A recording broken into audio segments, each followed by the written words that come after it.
All right, welcome back, you guys. In today's lesson, we are going to be talking about one of the biggest misunderstandings in all of medicine. Today's lesson may ruffle a few feathers or shake things up a bit for you. If that's the case, then that's not necessarily my intention, but that's okay because I'm not here to beat around the bush or to sugarcoat anything or to water anything down. I don't think you'd want that anyway. I'm here to share what I believe to be true in my heart, based off of my experiences, based off of my research and studying, but also based off of the work and research done by countless other individuals. Scientists, microbiologists, physiologists, doctors, naturopaths. There are many who have come before me and who are alive today that would stand behind and support what I'll be presenting, because they know that what I'll be presenting today is not some new and radical idea, but rather an old truth that is beginning to resurface more and more after years of being buried under mounds of misinformation, misconstrued studies, manipulated experiments, fraudulent theories like the germ theory. So we are going to be talking about germs, bacteria, health, and disease. We are going to be reframing our understanding of how all of that ties together. Now, most of us are taught that germs cause disease, right? Bacteria can cause illness or disease. But what if that's not true? What if they've been falsely accused? What if they play a different role in the disease process? What if they're actually more so a part of the healing process? What if germs or bacteria are nature's little helpers that live everywhere inside of our bodies, in nature, everywhere? And what if they're actually designed to just help bring the environment that they're in back into balance, back into homeostasis? So just some things to think about as we move forward. We're going to start more simplified with this fishbowl analogy here, and then we're going to kind of get progressively deeper. But again, most of us are taught that germs cause disease, that if you're sick, it means some bacteria or virus got you, some bug, some stomach bug, right? But that idea is based off of the germ theory, a theory made popular by Louis Pasteur in the 1800s. And there's another side to the story.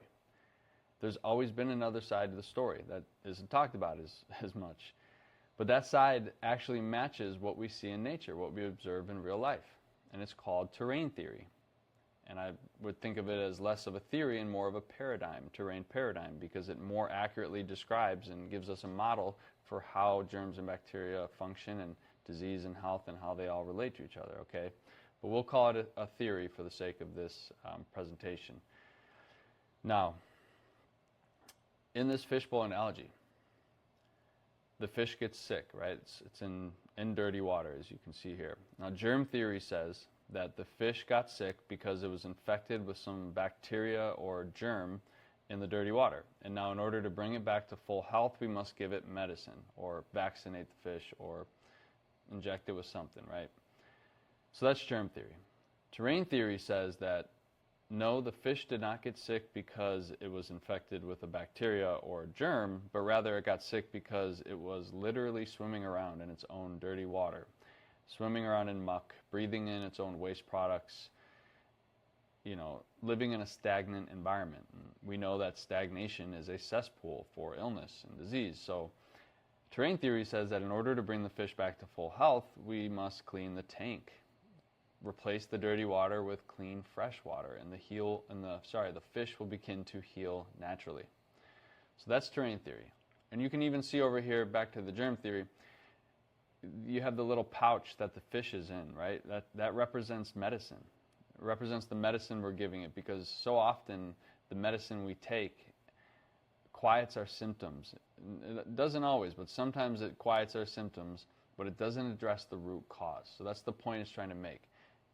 It's the illusion of health, because as you can see, the fish is still sitting in its dirty water. Now, what is the terrain?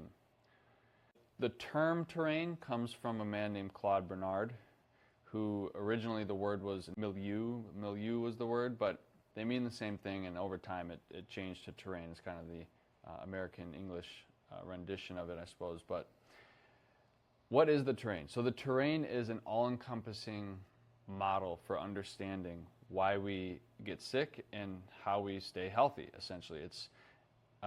It's a lens through which we can understand all the things that impact our health. So what is our terrain? Our terrain is everything from the thoughts we're thinking, negative or positive, to the emotions we feel. Are we in control of our emotions, or are they in control of us?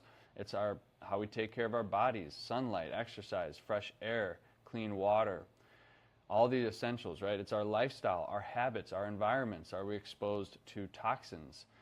Do we live in a calm, peaceful environment, or do we live in a chaotic, stressful one? So all of those things impact our health, of course. And it's also the harmony between these four here: mental, emotional, physical, spiritual. It's, balance is a key word to terrain. It's a fundamental principle in terrain. Are we in a balanced state? Now, the other side of the equation is the lack thereof, right? So if if you have a lot of bad habits, you eat bad diet, you're stressed all the time, you're constantly exposed to toxins, and ultimately you're going to have a terrain that is imbalanced, and that sets the stage for disease and illness. So that's what causes disease and illness in the terrain paradigm, not germs and bacteria. Germs and bacteria have a different role, which we'll soon talk about. But the soil analogy is perfect here because, again, what's going to determine whether or not we have a healthy flower or a sick flower? The soil, the preconditions, the environment that it grows in, right? Whether or not that soil is nourished. And if you ask any farmer, what's the most important part of their soil health? The microbes, the germs, the bacteria in the soil. They're the ones that make nutrition available, bioavailable for the plants. The plants would not be able to survive and thrive if they didn't have all the germs and bacteria doing work within the soil to break down organic materials into food for the plants. So the same applies to our bodies. Hint, hint. That's what we're going to be talking about today. Now that's going to be a good segue into this next slide, where we talk about Antoine Béchamp, the French biologist, contemporary and rival of Louis Pasteur. Okay, Antoine Béchamp had a different view of germs. He knew that germs were not causing disease in the body, but rather they lived symbiotically within us, and they helped to clean up, and they helped to actually assist in the healing process.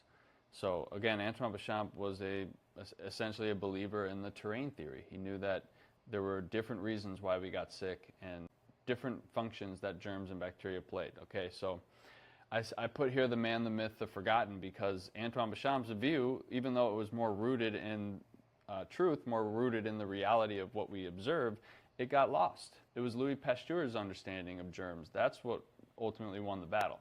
And again, Louis Pasteur believed that germs invade a healthy body and make a healthy person sick. That can happen, right? That's the germ theory's view. And I have my opinions as to why that ended up being the leading theory. That's what's taught in textbooks. That's what most of us believe today. I think some of it has to do with the fact that if you can convince people that germs and bacteria cause illness, then you can also convince them very easily to buy your pharmaceutical drugs and your medications and antibiotics. So there's definitely a few ulterior motives there, but we're not going to get into that today.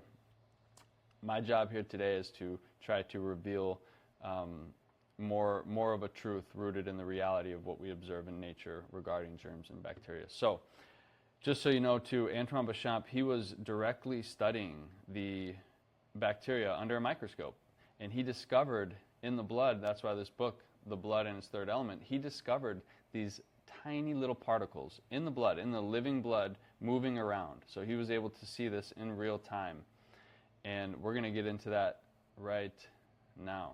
But before we do, we have Gaston Naessens and Gunther Enderlein. So a couple of other pivotal figures who were studying microbes, studying germs and bacteria through their microscopes, and they saw exactly what Antoine Béchamp saw. They saw these germs in our bodies alive and moving around in the blood.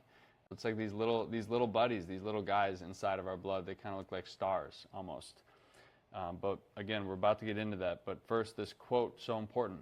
Gaston Naessens, germs are not the cause of, but the result of disease. So he knew that disease is caused by something else. Germs are not causing the disease. Something else is. The germs simply show up to where the disease is, though, as a result of the disease, to do something else, to help clean up that area, to help bring nourishment back to it. So let's talk about those little particles now. This is going to start to tie in. And again, this is where it gets fascinating, but it also starts to get a little bit more complex. So I'm going to do my best to simplify it because it's really brilliant stuff. And again, this view was completely lost. And actually, this used to be taught in textbooks. So I think in the early 1900s, this was still being taught, pleomorphism, what we're about to go into now. But over time, it got buried, and for reasons that, again, I'll let you come to your own decisions on why. But so what was being seen under the microscope, they found what are called microzymas or somatids, as you see here, protids. There's different names for them because there were different scientists studying them in different parts of the world, and they had their own names, of course. But they were all seeing the same thing. They were seeing living germs inside of our bodies, and they looked like these little dots here. And they all go through a process called pleomorphism, which means many forms, meaning that they shapeshift. But why do they shapeshift, and how do they? So depending on our internal terrain, so again, what dictates our terrain? Everything we talked about. What are you eating? Are you moving your body? Thinking good thoughts, feeling good emotions, the environments you're exposed to. So all of those things dictate our terrain. And depending on the state of our internal terrain, these little dot forms here, they will grow in size and grow in shape, and they will change their function in order to deal with the terrain. So what do I mean by that? What I mean is that if you're a healthy individual and you're in a balanced state, then the germs inside of your body will remain in this form here, in the dot form. But if you are exposed to a lot of toxicity, if you are very stressed, if you are becoming ill, the same germs, they start to literally grow and change shape and function, and they pleomorph into bigger versions, bigger and more complex and advanced versions of themselves, and they do so in order to deal with the illness because they're trying to help in the body. So they essentially shapeshift into something more complex and larger so that they can go and deal with the severity of the situation, whether it's a inflammation, chronic inflammation, arthritis, or a cancer. So when we're here at the number 1 or the number 2, this is ideal. This is where we want to stay. This means that you're in a healthy, balanced state. Your internal terrain, your body is being, it's taken care of. And so if you're chronically ill, then you're going to be closer to the 4 and 5, 6, and then obviously the further up you go, 15, 14, this is like the cancers, okay? So you have what start as little germs, and they pleomorph into different bacterial forms, all the way into yeast and into fungal forms. So important thing to remember as well, when we fall ill, when we're dealing with chronic inflammation, the bacteria, again, are helpers. There are helpers inside of our body. They're going to grow and shape and change their function, so they shapeshift, and they go and they deal with whatever imbalances are occurring, whatever the problem is. They clean up dead and decaying tissue. They help, their waste products literally help heal things in the body. They're scavengers, so we need them.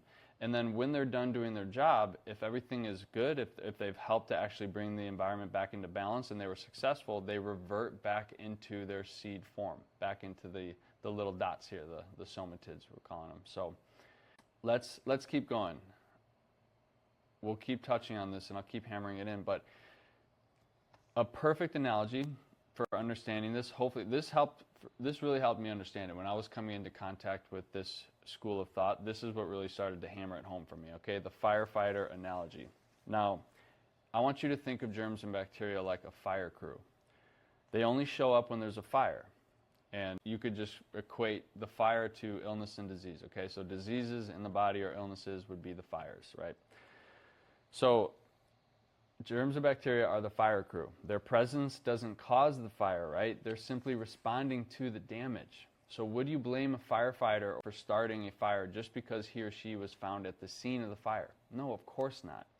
They're there to bring the environment back into balance. They're there to put water to the fire, right? That's ultimately their job. So I want you to think of the germs and bacteria in the body as the same thing. There's no good or bad bacteria. There's just bacteria in the body and around us in the environment that are always trying to bring balance back into the environment. So if there's a fire, they are shooting water at that fire.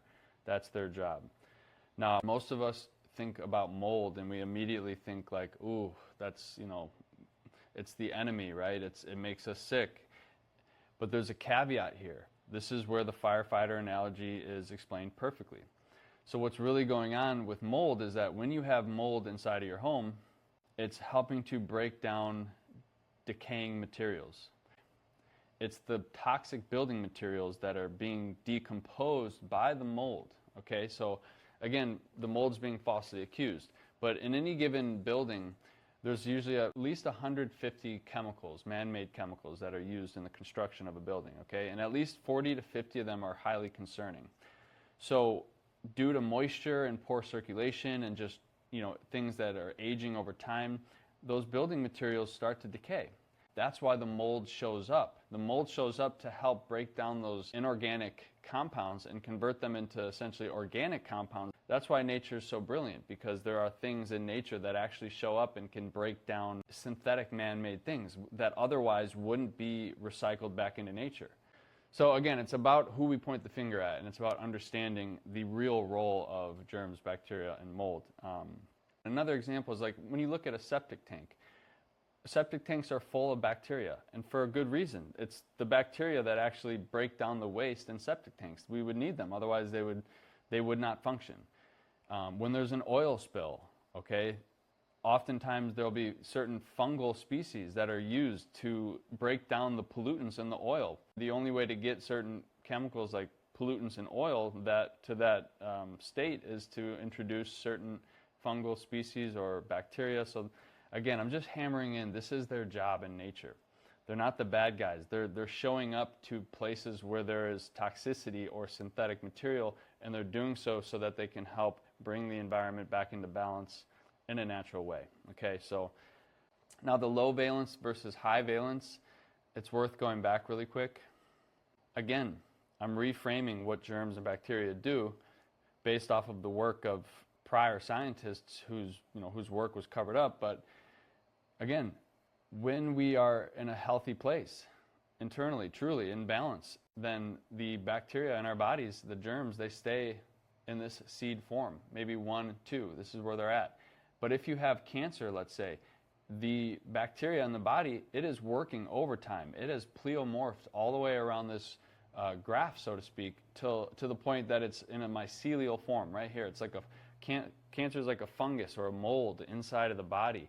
It's, and at that point, there's been so much toxicity inside the body that the bacteria is just doing what it knows to do, which it's trying to recycle and decompose and return dead and decaying, waste products back to nature. So I hope this is making sense. Definitely, this topic in general was one that I had to revisit multiple times to wrap my mind around. But the low valence and high valence is just referring to the bacteria. So low valence is the seed form here, and then high valence is when you get to much more advanced, complex forms of the bacteria. So germ theory, again, I'm making the dichotomy here. Germ theory suggests oftentimes that if you're getting sick, it's because of a bug or because of a virus or a bacteria, right? So germ theory has a way of sort of casting the blame outside of yourself. And we've been so conditioned to believe that if we're sick, it's because of that. But here's the funny thing is that, and I'm guilty of this too, a lot of times people are eating bad diets and they're not exercising at all and they're thinking bad thoughts, they're not connected to their purpose. Maybe they've been stressed like all week long, and then they finally come down with some sickness, and instead of looking at any of that, their first thought is, maybe I caught a bug, or maybe it must have been a virus, or must have been something like that. When in reality, it was probably something to do with the fact that you've been chronically stressed for weeks, or you were eating chips and drinking Mountain Dew all week, or you were exposed to certain toxins and your body was cleaning them out. Now here on the terrain side, we have this gentleman who is sort of smiling gently because there's a certain refreshing, empowering tone to the terrain theory, because you know in your heart that if you fall ill or if you get sick, it's most often because of your choices, your habits, maybe your environment. Maybe you were exposed to toxins in the air, the water, the food you're eating. Could be negative thoughts, negative emotions, right? So it puts the power back into your own hands, and it always keeps you in this constant feedback loop of looking and assessing your own life, your own choices, your habits. Because if you're getting sick all the time, that is your sign that something's not working. Right? You have to look at your environment, your lifestyle, your habits. And that's the beautiful thing about the terrain paradigm, is it shifts the power back into your hands. And that's also what we see in real life. You know, it feels right to me, but it doesn't just have to feel right to me, because the terrain theory, it also is what decades of research, microscopy, and clinical practice has proven. So it's a biological reality. Now, I love this little quote here. This is from the National Institute of Health, from a recently published article. Quote, thoroughly revised estimates show that the typical adult human body consists of about 30 trillion human cells and about 38 trillion bacteria. So reduced down, that's a 19 to 15 ratio. So basically for every 15 human cells within our body, there's 19 bacteria. So we are outnumbered. Bacteria and germs, they live inside of us, on our skin, in our gut, all around us. They're in the air, the water, they are everywhere. These microzyma are everywhere. They're sort of the fundamental constituents of life. Now, I brought this up here because this is, again, making a point. E. coli. Most of us associate E. coli with food poisoning, right? It's a poisonous bacterial strain.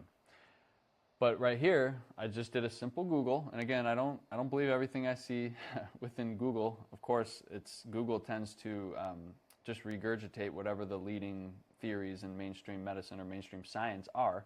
So you got to take it with a grain of salt. But it says here, E. coli is a type of bacteria that normally lives in the intestines of the humans and animals. E. coli is a common inhabitant of the human gut, playing a role in digesting food and producing vitamins, okay? And here's where I disagree. While most strains of E. coli are harmless and even beneficial, some can cause illness. I think that is wrong. It's not that they are harmless and beneficial or not harmless and not beneficial. It's just that E. coli does what it has to do to bring the environment into balance. So to reframe it, it's not the E. coli that's poisoning you. It's something in the food. So if you eat something, let's say something ultra processed that has a lot of toxins in it already, artificial ingredients, or if the food you're eating is just decayed, way past its due date, that's what's going to cause the poisoning. The E. coli has to pleomorph into a more complex version of itself to deal with that poisoning, right? So again, the firefighter situation, the E. coli is being falsely accused just because it's at the scene of the fire. Even though it's just there, it already lives in the gut, it's already in there, it's just having to change form and change shape to deal with the poisonous food, whatever it was that you consumed. So here's an excellent example again, the streptococcus. This is strep throat. We all carry strep in our throats. We all have this bacterial strain in our throats. We're all strep carriers. So why don't we always have strep throat? Because it's not the strep that's causing strep throat. It's toxicity. It's our lymphatic channels. We're unable to clean and expel toxins and waste products efficiently. It's our terrain. It's our lifestyle. It's other things that are causing it. The strep, again, just has to pleomorph into a different version of itself and work overtime to help clean up the toxicity in this area of the body. Same applies to staphylococcus, otherwise known as staph infections, okay? So I hope the point is being driven in, that staphylococcus, streptococcus, E. coli, all of these bacteria live in and on our bodies at all times. So they don't just randomly make us sick. There's a different thing going on here, okay? The firefighter situation. Now, I brought these books into the picture because I'm doing my best to explain this here, but just know that there are experts that do a much better job at explaining all this. Germs Are Not Our Enemy by Dr. Mary. This is a wonderful book. She'll do a much better job. So I advise anyone who's interested in this topic, don't just take my word for it. Go and read the literature. There's tons of literature, tons of podcasts. There are again, this is starting to resurface. There is a new and expanding movement that's sort of moving back towards the original ideas of Antoine Béchamp and Gaston Naessens, these guys that had a different idea about germs. So you have What Really Makes You Ill, Why Everything You Thought You Knew About Disease Is Wrong by Don Lester, David Parker. Great book here. Can You Catch a Cold by Daniel Roitas. This one's very interesting because most of us have never heard of these experiments that they talk about in this book, but there are countless experiments where scientists, in order to try to prove that bacteria and germs cause disease, they isolated so-called pathogenic germs and bacteria, and they introduced those germs and bacteria into healthy individuals to try to make them sick, to try to prove that germs cause disease. And time after time after time, they were unable to do it successfully. One of the most famous experiments here is the Spanish flu experiment. So back in the day, it might have been 1912, sometime around then, there was a famous experiment where they took 100 prisoners, 100 healthy prisoners, and they were trying to prove that it was a germ or a bacteria that causes the Spanish flu, or a virus. And essentially they took patients in hospitals that were sick with the Spanish flu, and they had prisoners, healthy prisoners, go into these hospitals, and if you read the results of the study and actually read how it went, they would sit with these sick patients and they would swap food and drink from the same cups, and they would have the sick patients cough in their faces, do things with saliva swabbing, basically attempting to naturally transfer these germs and bacteria to healthy prisoners. And what were the results? Not a single prisoner got sick. So there are hundreds and hundreds of experiments that have been done like this that, again, are not talked about. Untold history in human experiments.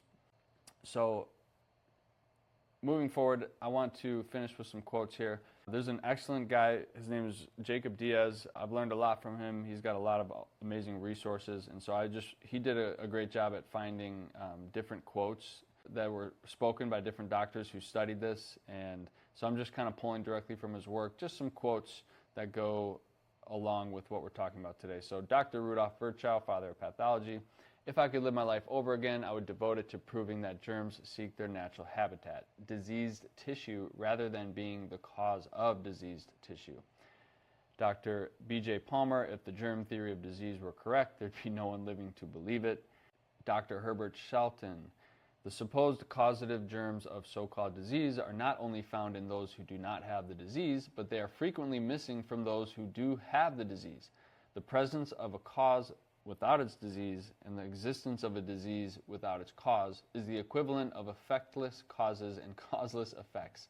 Nowhere outside of medical science are such things possible. So again, he's trying to say that there have been many experiments done where they tried to introduce germs to healthy people, and those healthy people did not get sick. Also, there have been many cases where they saw someone with a certain infection, right? Let's say a bacterial infection, and they looked for that specific bacteria in that person that's supposed to cause that infection, and they couldn't find it. So again, people that have a disease but don't have the bacteria that's associated with it, that doesn't make any sense. So, and then lastly, Dr. M.L. Leverson: the entire fabric of the germ theory of disease rests upon assumptions which not only have not been proved, but which are incapable of proof, and many of them can be proven to be the reverse truth. The basic one of these unproven assumptions due to Pasteur is the hypothesis that all so-called infectious and contagious diseases are caused by germs. The germ theory of infectious contagion disease is convenient because it provides what every simplistic view of a problem seeks before all else: a culprit, an invisible hare for the hounds to chase in their costly research labs, universities, hospitals, and drug factories. The fact that the hare can never be caught is the perfect guarantee that their race will never finish. Their demands for funding will never cease, and their ability to generate profits for the drug and chemical corporations will continue to grow. That is a mic drop, if you ask me. All right. So back to this. I wanted to bring these two pictures back as the final slide. Your body isn't a victim. Okay, it's intelligent. It adapts, it regulates, and it heals from the inside out, thanks to the germs and the microbes and the bacteria within our body. They help synthesize things like dopamine and serotonin.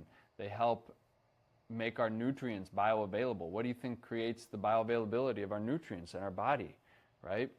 They help clean up dead and decaying tissue. They're scavengers, they're saprotropes. They're so important. They have been falsely accused. But here's the thing. History is often decided by a select few who have a specific idea for how they would like the future to unravel. It comes down to whether or not we choose to believe everything we're told about history at face value, or to believe everything we see in our modern climate without question, or will we acknowledge the very real possibility that what's taught in our textbooks and in our history books may sometimes be a fabrication, a story, Rockefeller's story, or Pasteur's story, otherwise known as his story, history. But it would be hypocritical of me to tell you to just believe everything I tell you at face value, right? So please ask me for resources. Do your own digging. Keep an open mind. Look into this. And always, always, always come back to your internal compass. What feels right for you? You have to be cross-referencing everything you're seeing with that. We were built with intuition, with an internal guidance system that can help bring us closer to the truth. For me, it makes a lot of sense. It resonates. For me, it makes sense that germs and bacteria have a different role than causing disease, right? I don't believe that nature creates pathogenic particles, random particles that exist in nature that can just make you sick, even if you're doing everything right. Even if you're healthy and you're taking care of your mind, your body, your spirit, you are living in a good environment, you have good habits, you're connected to your purpose. Even if all those things are in check, you just so happen to run into someone on the train and you accidentally breathe in some of the air that they coughed out, right? That's enough to get you sick, to knock you out. You got the bug. No, that doesn't resonate with me. Okay? What resonates is that if you're taking care of your terrain, that's what dictates your health. That nature doesn't produce pathogenic particles. Man does, though. We create synthetic chemicals all the time. You can come in contact with those and fall ill or get sick. So these are just my closing thoughts. But there's a lot out there. Do some digging. Jump on a clarity call with me if you want to go deeper into this and understand how this can tie into building up and strengthening your own terrain. I hope you enjoyed this one, but take care. Until the next one.